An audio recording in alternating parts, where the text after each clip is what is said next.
पूर्णिमा के नारियों को, स्त्रियों को अखंड सौभाग्य के लिए जो नारी वैधव्य नहीं होना चाहती है उस नारी को पूर्णिमा के कितने व्रत करना चाहिए। जिस नारी के यहाँ संतान नहीं हो, औलाद नहीं हो, उसको पूर्णिमा के कितने व्रत करना चाहिए। जिस नारी का पुत्र पति बहुत बीमारी से ग्रसित हो, लग रहा हो कि ये मेरा बेटा बहुत बड़ी बीमारी में घिरा हुआ है, तो नारी को कितने व्रत करना चाहिए। स्वयं भगवान कृष्ण ने माता यशोदा को द्वापर में भी बताया है कि पूर्णिमा के 32 व्रत होते हैं। कितने व्रत होते हैं? 32।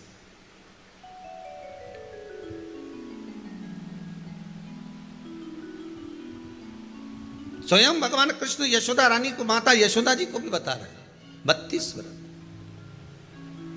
अब आपको किसी ने बता दिया होगा कि 8 कर लो, 7 कर लो, 6 कर लो, 12 कर लो, इसलिए आपने बोला कि 12 कर लीजिए, 32 कर लीजिए। अरे यहाँ तो द्वापर की कथा भी कहती है। यशोदा जी ने एक बार भगवान कृष्ण को रोक कर कह दिया, ए कन्हैया रुको। कन्हैया बोले, बोलो माँ क्या बात है। कन्हैया जरा रुकिए, इधर आओ जरा। भगवान कृष्ण आए। हाँ माँ बोलिए। किस जगह का प्रसंग है ये? जिस समय पर राधा रानी कुरुक्षेत्र में नंद बाबा और यशोदा जी को लेकर कुरुक्षेत्र के कुंड में, ब्रह्म सरोवर में स्नान कराने के लिए लेकर जाती है, ग्रहण का समय पर। और जब भगवान कृष्ण उस कुरुक्षेत्र के उस सरोवर में स्नान करने आते हैं, तब यशोदा जी ने अपने लाला से प्रश्न किया है, पूछा है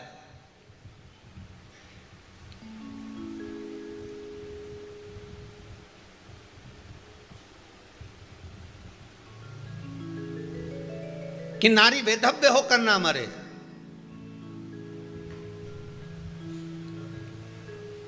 उसका पति कोई रोग से ग्रसित ना हो, उसका पुत्र किसी रोग में ना पड़े।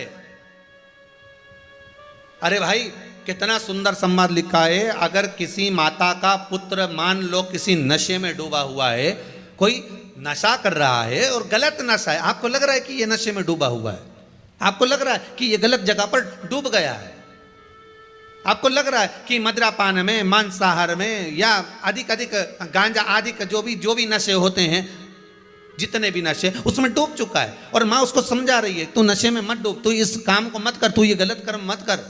माँ उसको समझा कर हार गई। तो मेरा माताओं से निवेदन है, आप उसको समझाना बंद कर दो, एक काम करना प्रारंभ कर दीजिए। हमें जो शिव महापुराण के माध्यम से शास्त्र कह रहा है कि आप 32 पूर्णिमा के व्रत प्रारंभ कर दो। उसमें करना क्या है आपको? केवल जिस दिन व्रत रहे, रात्रि के समय पर कोई भी मीठा, कुछ भी सामग्री आप चंद्र की रोशनी में, चंद्र को अर्घ देने के बाद, पूजन करने के बाद उसको रखो, और वही सामग्री जो नशा कर रहा है उसको पूर्णिमा के दूसरे दिन उसको खिलाओ। आप धीरे धीरे खिलाना चालू करेंगे, जिस नशे में वो डूबा हुआ उस नशे से वो छूटना प्रारंभ हो जाएगा। 2 पूर्णिमा व्रत करके तो देखो, तीसरे में तुम्हें जरूरत ही नहीं पड़े। धीरे धीरे आप वो छूटना प्रारंभ हो जाएगा। स्वयं भगवान कह रहे हैं, यशोदा मैया ने कन्हैया को रोक लिया कुरुक्षेत्र के उस मैदान में, और भगवान कृष्ण का दर्शन माता यशोदा जी करी। बहुत दिनों के बाद माँ को, आज माता यशोदा को लाला का दर्शन हुआ, बहुत समय के बाद, जाने के बाद, बहुत समय के बाद।